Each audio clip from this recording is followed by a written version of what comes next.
Hey everybody, it's Allysa. Super excited you guys tuned in tonight. We got an awesome episode. We're revealing our 1969 Hemi Roadrunner Convertible, one of one. So keep watching. It's Graveyard Carz.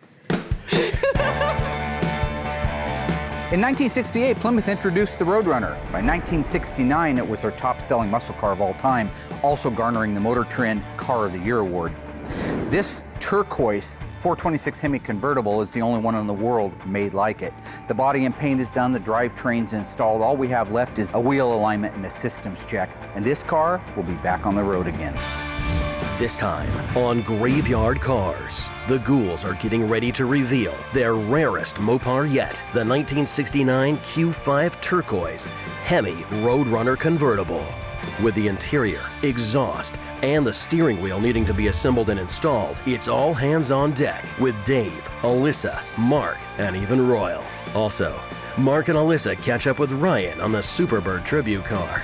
But before the owners show up to see their newly restored, one-of-a-kind Hemi Roadrunner, Allysa tries talking her dad into letting her drive it. So, will Mark let his daughter drive a one-of-one convertible worth $500,000? Stay tuned and find out on this episode of Graveyard Carz. They're coming to get you, Barbara. It has been established that the buried dead are coming back to life. I'm Mark Warman, and together we bring dead muscle cars back to life, to exactly the way they were on the day they were born.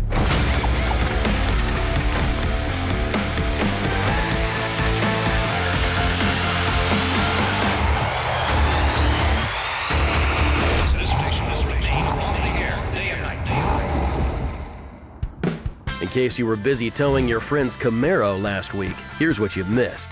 Dave and Allysa installed the dash in everybody's fabled favorite, the 446-barrel Phantom Cuda. Mark dispatched a dutifully documented Dodge Demon to the Dipper. Then he and Royal took an off-road trip down memory lane. Allysa and Will surprised Mark for Father's Day with a perfect die-cast reproduction of his first Mopar, a 1970 Dodge Charger in FK5 burnt orange with a white vinyl top. And Mark revealed his top-secret plan to completely build a Cuda in 4 months, what Mark calls Operation Firepower.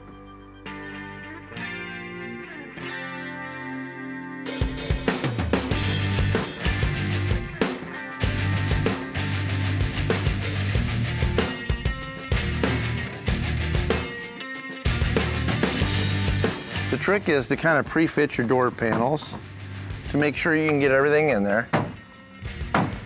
And I kind of go through and poke all my holes in the moisture barrier at first. This is just a really unique car, you know, one of one.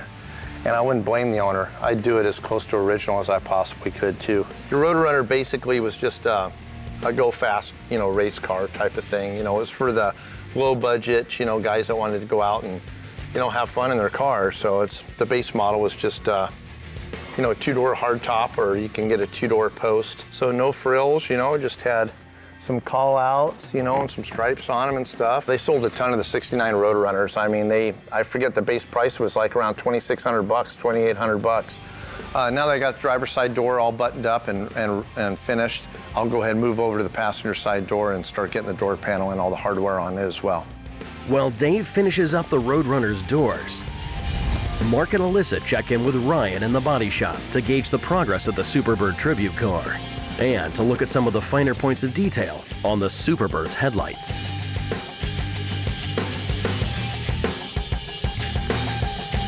Our Plymouth Superbird tribute car is out in the body shop. It's already been primered one time, blocked, and now it's ready for another primer. With any luck, that'll be the last primer before the car's actually ready to paint. That car's going FJ5, which is the limelight green. I wanted to take a minute just to kind of go over some of the things that make the Superbird as difficult, truly, as it is when it comes to building one from scratch like we did in this case. The nose itself has already been primered. All of the pieces that make it up is something that I wanted to share with Allysa. This is the completed unit that you would buy if you were gonna buy like a used assembly with all the pieces in it. It's got the actuator on it, it's got the can itself, it's got the end plates. If you look, this is part of the end of the pivot. So it has this plate here with a nylon bushing in it. These are all really nice. If you were just restoring one of these cars, you would take this unit apart. Right, this is the original. Okay. You'd detail it, rebuild it, and together as a unit, you'd walk back here and you would basically install that. I mean, it's not perfectly up Yeah, but I against see it. what you're saying. But I'm saying that's one great big unit. What we get from Janik on So the aftermarket, we can't buy that unit anymore. you would probably pay $2,500 for a headlight, maybe $3,500 just for this Oh, wow. headlight bucket, Okay. if you could find it. So instead, we bought the kit from Janik. When we bought that kit, it had to be completely assembled. Ryan, if you've got a minute. These were templates, correct? Yes, it was just a blank sheet that gave you a diagram to cut these out Okay. to build these steel plates So it was a template to make it out of steel. to make it out of steel. So you can put the actuator on. Now what we have is we have this, simulated this. Yeah. And then since this here screws into sheet metal, it'll hold together. But we made a bonding strip. Because ours is fiberglass. We can't screw into fiberglass. We made this plate here, which I bonded in, so we have a stud plate for strength Beautiful. to hold it in place. And now you just put your nuts on there and you've got exactly the same amount of strength, if not more, than this one had. Correct. It's such a multitude of parts. It's not just an erector set that you're bolting together, but you do have to make modifications to it. This plate here is made out of fiberglass, which is a very nice piece. But we needed this mount here for the end of this actuator To clip onto. which to drag pushes that it door up up. and down. Okay. Also, this metal plate here holds the springs that adjust the headlights. So we had to fab this here. Because the kit did not come with this. No, Okay, so you would need to make this piece yes, and this little bracket in the middle, which is almost identical to the one that the factory had. yes. But then the rest of this is the original fiberglass that you just had to cut out. Just had to cut out all the There holes. were marks here, but you had to cut the actual wow. holes Correct. themselves. But it's a phenomenal kit. The Janik reproduction is amazing. Everything is there except for just a couple little intricate pieces. The passenger door's all done, got all the hardware on, door panel, looks fantastic. Now I get to put that really nice piece of bling on there, that beautiful polished sill plate. And they go right in this area here and they just look fantastic. You can see it just totally sets off that color of this car. You know, it's too bad this car doesn't have just a ton of chrome on it. I mean, it's got a lot of stainless around the windshield, but every little piece of chrome we put on this car just really sets it off. I kind of look at it and see, you know, you want a little bit of carpet over your pinch weld there because you want it to set down. I got to back cut this carpet here a little bit, and then I want to cut the carpet so it'll expose where all my screw holes are. Right where this sewn seam is right here on the carpet, it's really thick. So you put that on top of another layer of carpet and it's super thick. And then that sill plate's not gonna sit all the way flush. Whenever you start to screw it down, it's gonna actually put a kink in it on the top. So I kind of put a little relief cut in there and take a little bit of that out. And what that'll do is it'll allow it to sit down a little bit better for me. So this will actually use on the pinch weld, and the other one I'll cut just on the inside of the pinch weld. We're ready to get our scuff plate in here. These use a pan head screw. It's kind of a cool screw. It's a stainless screw. Yeah, we try to replicate the fasteners the best we can. You know, a lot of them, you know, I think aren't perfect. That's why you can never beat the original thing. That looks fantastic. The car's really coming together. It's starting to look like a true muscle car now.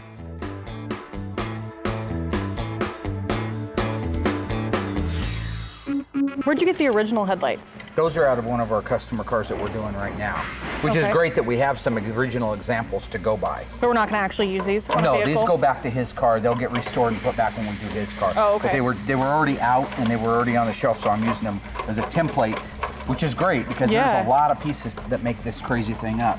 The amount of work that Ryan put in to fabricate is where I would get lost at. I mean, it's a lot easier to sit there with the original one and be able to put it together because you do have that to reference, which is a You huge can kind amount of of see help. how it came apart and it goes right back together. Exactly. This stuff was all sort of new. So this is all bolted together like this in the car, and see, then it pivots. And Just like the factory one does. this piece here, which I have the kit headlight doors.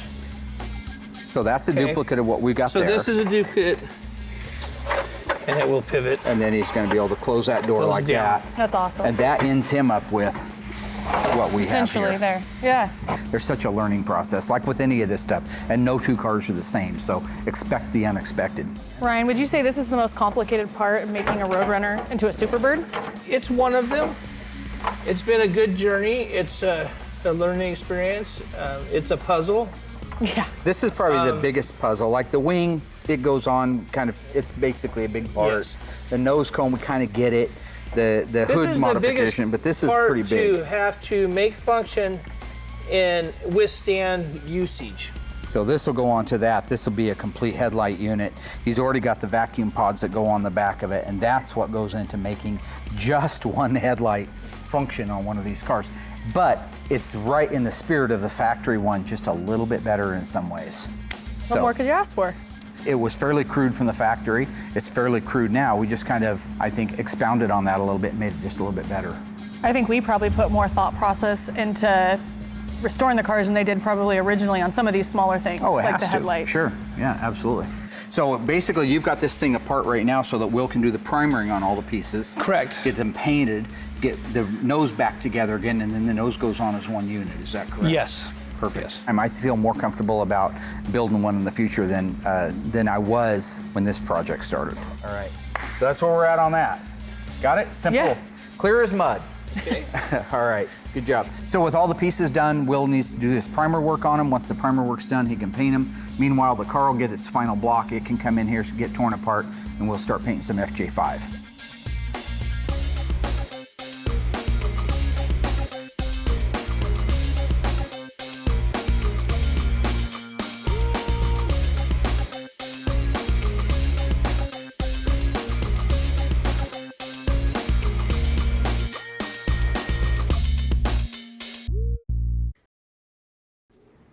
Hang on. Okay, here you go. If you think you have a solution to the problem, you're part of the problem. No, serious, man. That's funny stuff.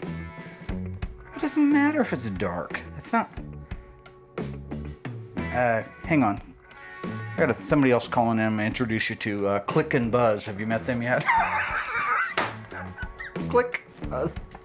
Well, they don't like my Who was that? There's a paper out of Florida was doing an article because the new season's coming out. It doesn't matter. Okay. Thank you. Anyways, This is borrow your great. stuff. Awesome possum. All right. What's going on? Any shorter shorts available, or is that it? Oh no. I wish. 'Cause if you, yeah. These 'cause are if- actually big on me, but Yeah, I know. Yeah. If you get something that just covered the sphincter, that would be great. I could come by in a thong tomorrow if you prefer. No, I No? prefer you So wear probably pants like should- every then you other should girl on probably every other shouldn't television complain about show what I come in with. history. But you know what? I'm 25 Whatever. years old, Dad. It worked for I think I know Daisy how to Duke. dress myself. It It did worked for really Daisy well. Duke for really well. Yeah. Yeah. She's like she didn't have a butt. You really want to go at it today, don't you? Anyways, I've noticed you're really busy. I'm no, here. I'm What going- can I do to help you? I'm here to help you. Oh, I believe you're me, here to right? help me. Yeah, I believe you're here to help me, Colonel Jessup. Yes. There are 82 cars out back that all need to be gone over. Okay, well, hold on before you go there. We have the Roadrunner. People coming up to pick up the Roadrunner tomorrow. So I'm sure that's like top of the list on what we need to get Well, done. we We should need to be out test of the drive woods it. on. Yeah. I need to Dave's go on a road busy. test. Will's busy. I wouldn't trust So I any can of those help you guys to out, and road I could test take it on a test drive if you would like. What are you talking about? What do you think? RM27J9G? One of What does that one mean? That means 1969 nothing Hemi to me. Roadrunner convertibles in seafoam turquoise with an automatic transmission, a $500,000 car. You would like to take it out on its maiden voyage? I'm here to help you. Well, driving the car is no That's the choice. only- That's not a choice. That's not a choice, Nadine. Nice. Ever since you did, you look want like me to be Nadine. crazy. You look like I'll do Nadine it. from I'll The let you do Stand after she had sex with the devil. Remember? Her hair turned No, I white and don't. gray like that. How do you issues, like your Dad. steak? Just walk it through a warm room, she says to him. I can't do it. He's a righteous man, baby. Nadine, Mother Abigail says, mayhap you is, mayhap you ain't. You know?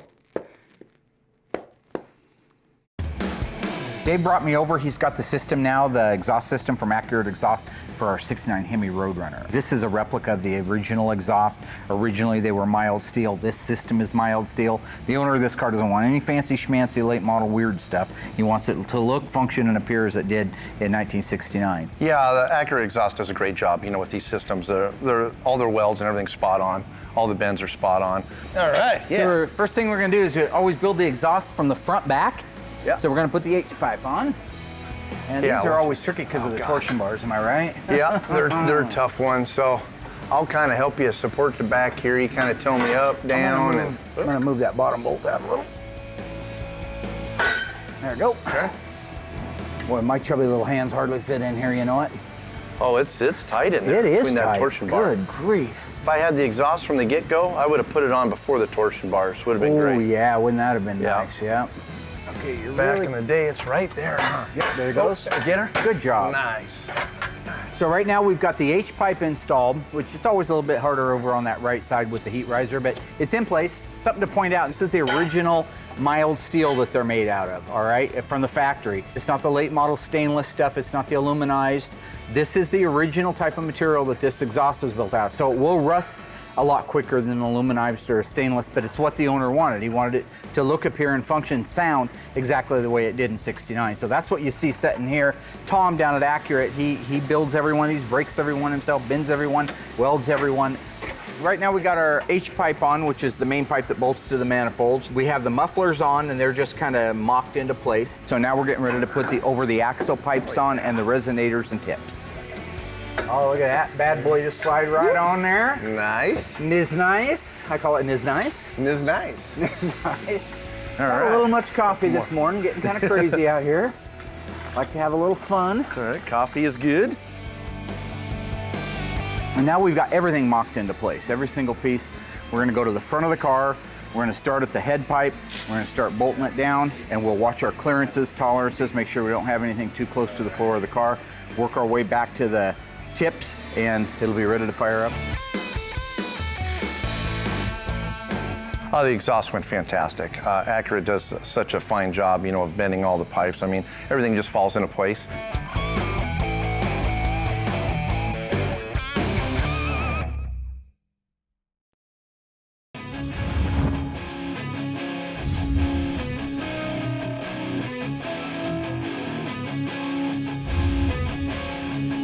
So it looks like you got everything all detailed out.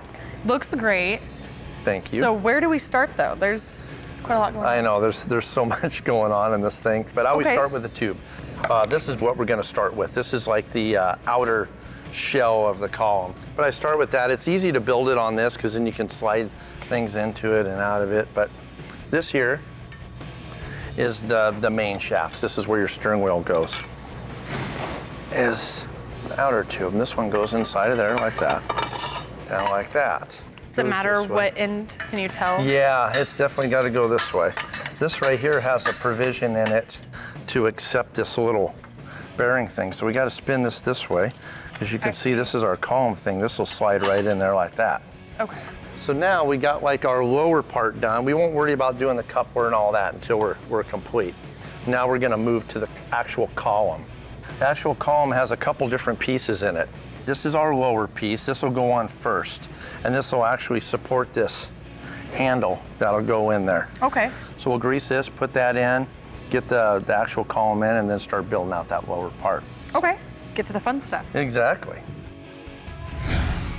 So I've been working on the 70 Roadrunner, and I'm at a point where it's time to get Mark to sign off on some things. I'm about ready to put the trunk floor in and just check over the things that I've been doing on it. This is a car that came in fairly decent shape. It was painted, looked good at a glance, but the owner was kind of a fanatic and it reminded him of his original car that he had, so he really wanted this one dialed into perfection. So you got your sections in. Yep.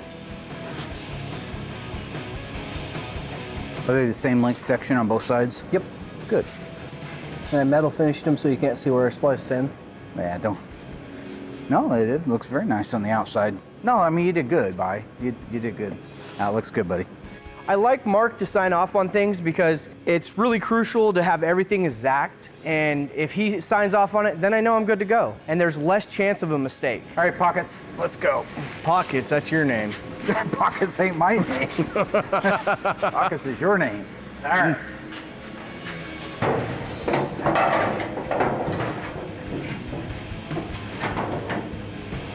All right, so yeah, we got our bottom of our column in there. And as you Okay. can see, whenever this, shifts, that's like your gear selector. And then this is hooked on to the transmission. Exactly, yep. Then we just got to keep building out our little column. So now we got to get this part right here on there. So we got this built, I got some grease in there. So when we go in there, we got to fit this column set up in there. So there's all kinds of junk going in here at the same time. Yeah, I gotta get it just right. Yeah, So is this the last component before you can put on the steering wheel? yeah, we're getting pretty close. Got our clip in there for our turn signal wiring. Here's our turn signal right here. We got the handle on there. You can kind of see how that operates. Then of course our column shift. When it's into park, it's locked, which is cool. You don't have to worry about popping out of gear, and every other gear will just kind of rotate through. Got our little selector in there that tells it what it's doing when it goes into the different gears, which is neat, and it looks awesome. The paint looks great, looks amazing. Okay, so we put the light in there. So when you have your headlights on, does this click on automatically as well? Exactly, Okay. it'll light up this area in there so you can kind of see what gear you're in. That's cool. Which is really neat. I like all yeah. this little detailed. Yeah, if you want to grab the steering wheel, we can put that on. And what I'll do is I'll hold this end here so you can kind of feel what it'll go on. Okay, you got her? Start wiggling it on. Perfect. Okay. So you got it. That's Is it it. going any further? Oh, it'll go on further once we run the bolt and stuff on there. Oh, okay.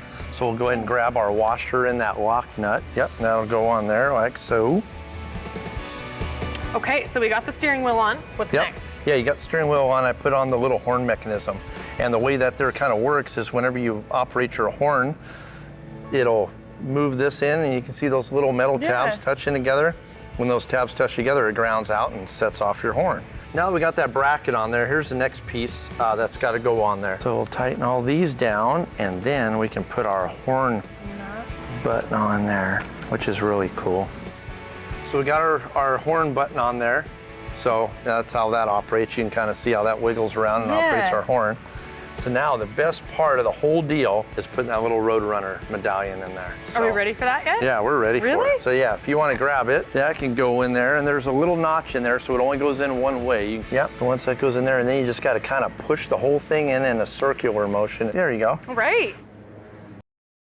Now here's a little bit of trivia for you, Georgie. All right. Georgie boy. I know you don't know all the numbers and stuff like you should by now, but neither does Allysa. They made a little over 20,000 two-door hardtop 383 Roadrunners in 1970. The standard transmission that came behind the 383 was a 3-speed manual transmission. Okay. Now, out of that 20,000 plus, only 584 of them actually left the assembly line with the 3-speed transmission. Meaning that when people bought the Roadrunners or when they ordered them, standard was the 3-speed manual transmission. But out of 20,000 plus, only 584 still have the 3-speed. People were optioning for the 4-speed pistol grip shifter because it was the coolest shifter on the planet, and the automatic transmission. Very few people wanted the 3-speed. This is one of the 584 3-speed cars. Wow. That's kind of one of those trick things that, well, you think in your mind, well, that's really, really rare. Well, it is rare from a production value standpoint, how many they made, but it doesn't make it any more valuable. It probably decreases the value. Most people today are just like they were in 1970. They would rather have a 383 4-speed or a 383 automatic than a 383 3-speed. This car came to the owner that we're doing it for already being converted to a 4-speed. So we sent that out to Brewers, having that 4-speed rebuilt, and it's back now over with the drivetrain, which is also, by the way, almost done. So as soon as they're done in body here, we'll reunite all that and put it in. But this car will be on the road with a 4-speed pistol grip shifter. Want a screw? No, thank you on the wanting. Just trying to appease to your bi-curious nature. The car got packed full of a lot of plastic filler and appeared a lot better than it really was. If you look at it, by the time we're done, we're replacing almost every piece of sheet metal on the back half of the car, front rails and front fenders. So thank God, again, we got Auto Metal Direct to be able to pick up the phone and call and order this stuff, because if we couldn't do this, we'd be knocking a 70 Roadrunner two-door hardtop or two-door post in the head, taking it away, or a satellite, or sport satellite. We'd be taking a good, valuable, nice, potential car off the road to make this one whole again. Otherwise, that looks good, Georgie. 70 Roadrunner, 383. What transmission? 3-speed. 3-speed manual. How many did they build in the two-door hardtop? It came optional, what was it? I want to say 2,000 something, only 20,000 20,000 something. 70 Roadrunner, only 383s. 500 and some rolled off the assembly line with the 3-speed in it. So you listened to a little of it. Yeah. Over 20,000 cars were built, 383 two-door hardtops. Out of that over 20,000, only 584 had a 3-speed manual transmission. 584. 584. All right. So, try that. Huh? Oh, I thought you Oh, no. said something.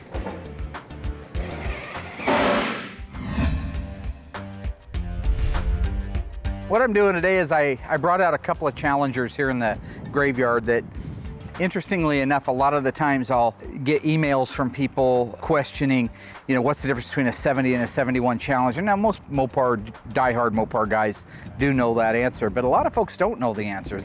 They'll send pictures, check out my dad's old 71 Challenger, when in fact it was a 1970 Challenger. So I thought it'd be kind of cool, since we happen to have two of them that are really, really similar cars, but showing the obvious difference between the 70 and 71. I thought it'd be a great time to just come out here and go over it. 1970, good looking car. This is a purple car, it's black interior. This one is an RT. Our 71 is also an RT. In 1970, they made 53,000 and some change. I don't remember, 53,300 total Challengers. Over in 71, they made less than half of that. They only made 23,000 and some change. So the real question is, why did they make so few of the 71 versus the 70? Take a look at the front of these cars. Look at the grille work. Now, this one, I was told, the inspiration behind this grille came from the designer who flipped a rock into a pond, and as the ripples went out, he thought, how cool would it be to do something like that in a grille? And that's what he did. You see these step-ups as it goes back into the actual grille opening itself, and this tunnel type shape to it. This is a new style and a new look, and that ripple effect look going into it, again, was just state of the art. That was absolutely groundbreaking, coming off of, again, the 60s, where everything was kind of a flush mount, ugly in your face grille. And then you get into this kind of a hard to explain look. Now, today's Dodges, they sport the crosshair. That's their famous look. Is if you look at the grille, it looks like the crosshairs of a rifle. This looks like an early version of it that just needed one of them going up and down like that, and you would have had that crosshair look. It got away from the recess, it brought it back out again. Again, the grille's black, which it should be on an RT. You look at the two bumpers, they're the same. And the lower valances are the same. Come through here. I don't know which way it's got to go. Oh, There we go. How's that? Yep. We got our steering column in there. Does it look good up there, Royal? And Yeah, let's get up here. column in there and everything. So cool. It looks awesome.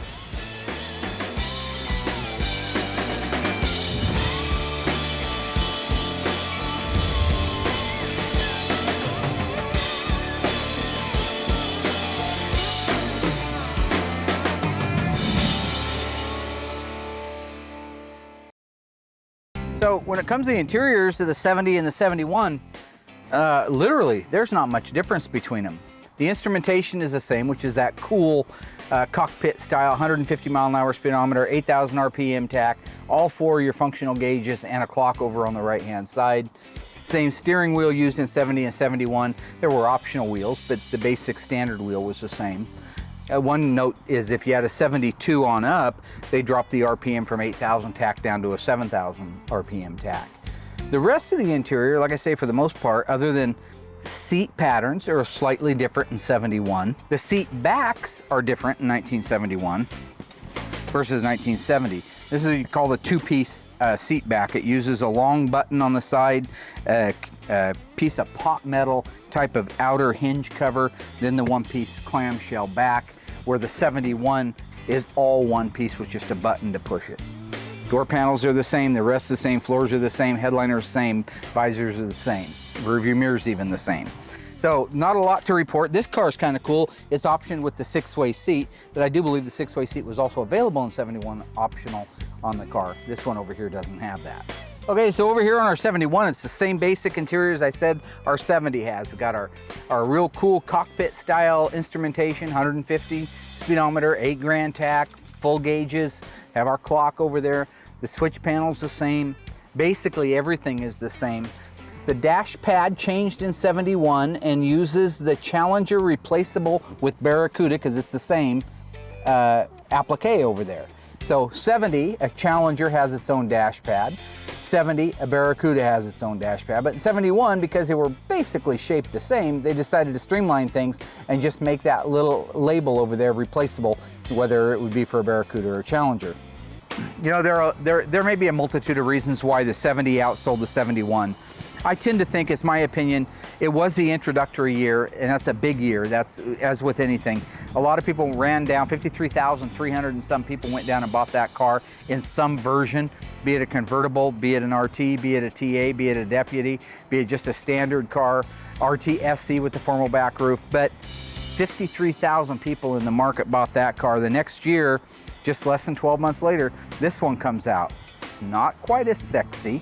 They don't add anything. They're taking away some stuff for 1971, like the 375 horsepower 440 Magnum. So all things being equal, that's my opinion as to why they only made half of them. It could just be the fact that the muscle car was declining. It was declining hard and fast. The insurance rates were out of sight. Gas had doubled or tripled with the embargo. Maybe that was the reason they didn't sell.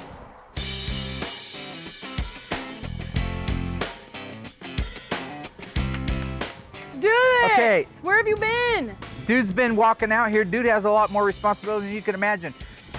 Roll the windows down, turn the key on, the power windows, roll all the windows down, unclasp the convertible top, and then drop it all the way down till it's seated, and then we'll be ready to go. You're doing a good job. Hold your foot down. What in the name of are you doing? Get out. No, okay, tell me how it's to do it. It's a $500,000 car. No, I can't tell you. Tell me how to do it. Not I'll one show step you at a how. time. I can handle all the steps at once. I don't believe you can. Please let me in there so I can start it. Thank you. Okay. First thing to find out in a Chrysler is to crank it over and see if it wants to start, having knowledge whether the car's cold or warm. Now, and you had to tell me this while you were warm. So you shouldn't even need to touch the accelerator. When you touch that accelerator, you flooded it. This is not a fuel injected car. So let's just try cranking it and seeing if it starts with no gas at all. That was a setup. Are you kidding me? Just say it is. It was only warmed up because I tried to start Okay, it. it is. You told me to put my foot on the gas. After you pumped the out of it and flooded the poor piece of crap. There's dual four carburetors. You can't just You don't stomp even that want gas me pedal. to succeed. Nadine! Oh my God. Would you agree that the Roadrunner is ready for its maiden voyage on the open road? It is. We're ready to go. I'm ready more than ever. Let's do this. Give me a thumb, one thumbs up. 3, give me the 4th. There you go. Take a look at those thumbs.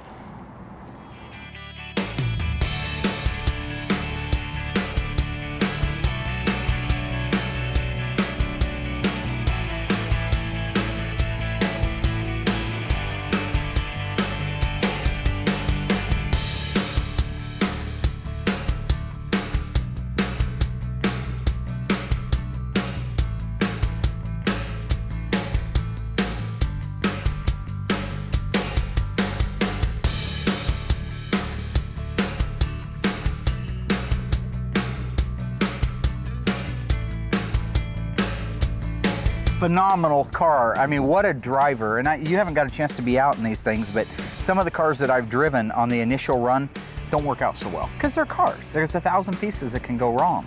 But honestly, this car just smooth as glass, no problems, drove like a dream.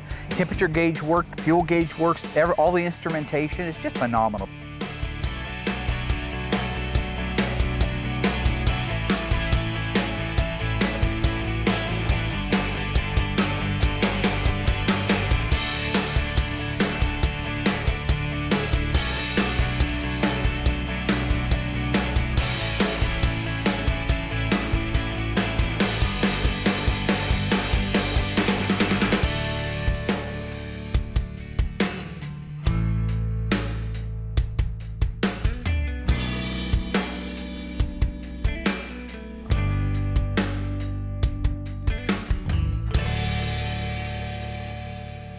Another one bites the dust. And another one gone, and another one gone, another one bite the dust. Are we Hey, done? I want to get to you. Another one Stop bite it, the dust. What is Another that? one bite the dusty. That's what he says. Bite the dusty. Bite the dust. Bite the dusty.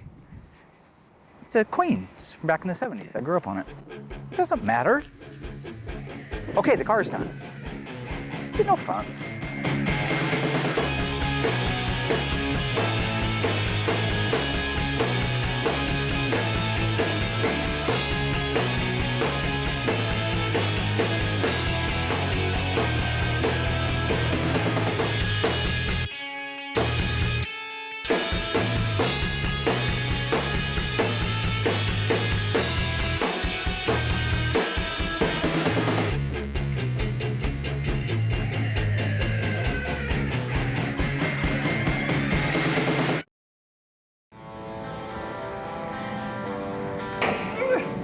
Hey, What's happening? the owners for the Roadrunner are here. So we're getting ready to do the reveal. Do you want to help me grab the guys out here, and I'll run and grab the guys up front? I'll get them ready for you. So I'll meet you guys up front. All right, I'll be up there in Sounds 5 good. minutes. 4. Four? 3. Okay, I'm Sounds going good. now. Hey, Dave. Hey, what's up?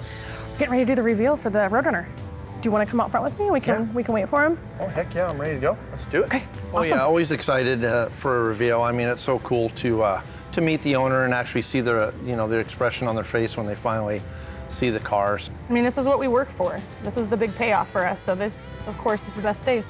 I helped out with the air grabber and some of the interior, as well as putting on the decals. So I'm really gonna miss this car. This was one of my favorites. I think I've said that about all of the ones I've helped on because you kind of grow fond of it once you spend enough time. But this one's definitely my favorite. It's convertible. It's a beautiful turquoise color with the red accents. Has the Roadrunner on it. I mean, I just love it. It's gonna be hard to see it, but it's also gonna be really cool to see the reaction of Daryl.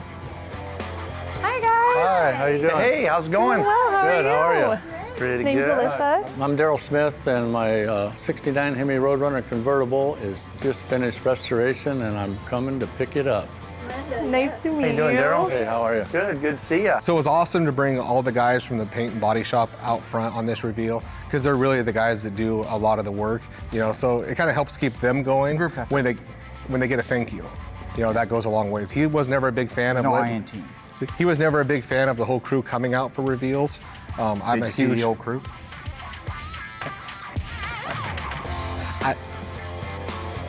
So where's my car, Mike? Where is your car? Yeah. I don't know. I don't know where my dad's at. Do you know where he's at? No, he's always. No one knows. Yeah, always fashionably late. So we're waiting on Mark. Heck always. Yeah, exactly. The last time I saw it was probably 6 months ago. It was pretty much painted, but it still hadn't been assembled yet. The engine and trans weren't in yet, none of the interior, no drivetrain at all. Just a body with nice looking paint. Right. None of you know where it is? They just told us to come out front for the reveal. Oh, I hear it. Oh, you can hear it now. Oh, look at that. There it is. Look at that thing. Yeah, the car comes down the road. Sounds amazing. I mean, you can see Daryl start to perk up when he hears it coming. I mean, nothing like the sound of a Hemi through that dual exhaust, from Accurate. I mean, it sounds awesome. And wow, that's beautiful, huh? Amazing. Look at that. The color's amazing. Yeah, it is. It's just incredible. The color just lightens up tremendously, and it just looks awesome. Hey, get out of the car, my turn. Come on, man. I get to drive it once in a while. I did all the work on Dang. it. Look at this color. Is that a gorgeous This color? car or looks what? awesome out here, Hello, man. brother. Hey. Woo! How'd you like the sound of The that? sun. Yeah, I heard that. Hello, darling. How are you? I'm doing good. By the way, I didn't approve that. What you just did. I never went over 2,000 RPM, and our original contract said that. So, Hey, Big that is Daryl, beautiful. car, 69 Hemi That Roadrunner is convertible. beautiful. What'd you do cam-wise on that? Because I guess I'm not familiar with that. It's You a guys- stock 70 hydraulic cam for a hydraulic Hemi, for a normal Hemi. for a Hemi, yeah. It's got such a nice bump to it, and it's so perfect. responsive. Yeah. And hopefully I never have to take the valve covers off to adjust the I valves. hope you never have to do that. They're not easy. They're not easy. It's not easy to even get them off, let alone once they're off. This car is awesome. It really is pretty. It's a nice color. A no excuse car. It's amazing to me how something like this has survived so long. And I will say, in fairness to the car, I've driven the car. Yeah, I was going to check the rear tires to see the wear on There's them. still plenty of tire. Okay. It's the second set. Yeah, that's what I thought. What are you doing? Huh? Judas? No, we didn't Had a smoke the feeling. first set of tires off. But it just drives so nice. And I attribute it to the guys that did a great job on the car, but also the fact that I think it started life as a good car. It was taken care of since about 76 on. Yeah. I'm going to ask you, because I know you know your numbers probably as good as I do, especially on cars like this. How many did they make total Hemi automatics? 6. 6 total US Hemi automatics. production. U.S. production. Yeah. None of them went to Canada. Were the 4-speeds the Canadians? There was 3 Canadian cars, but there was only 10 U.S. production cars. And of those, how many are painted Q5 Seafoam Turquoise? That one right there. Only car in the world, Only folks. one, yeah. Only car in the world.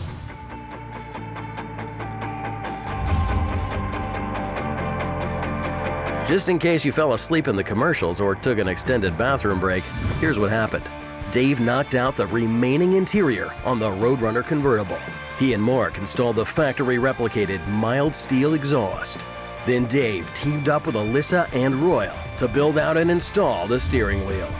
Mark checked in with Ryan on the Superbird tribute headlights and George on the 1970 Roadrunner's metalwork. But hey, don't forget Will. He touched up the paint and buffed the Hemi Roadrunner. Plus, he told all the body shop guys to meet him out front. That may not seem like a lot, but, well, okay. Maybe he had a busy week. Finally, Daryl Smith showed up to see his newly restored, one-of-a-kind 1969 Hemi Roadrunner convertible in the very rare Q5 turquoise. But the big question is, will Allysa get to drive it? Come on, it's a $500,000 car. What do you think? And, yeah, I was going to say, and a quarter. Well, you got to add something when you're down to 5.9. What do you think, Mom and Dad? Is that looking good? It is. Yeah. It is. Yeah. Like a brand new car. Probably better than it did when they were new. Oh, hell yeah. Hell yeah. Meet me. Well, it's the first time I've driven it for about 4 years, and the car handles incredible. Braking was good, cornering was good, and performance is excellent. And the car looks really sharp. My wife was thrilled when I got on it. She thought it was one of the greatest running cars she's ever been in. And it was a lot of fun. I enjoyed it.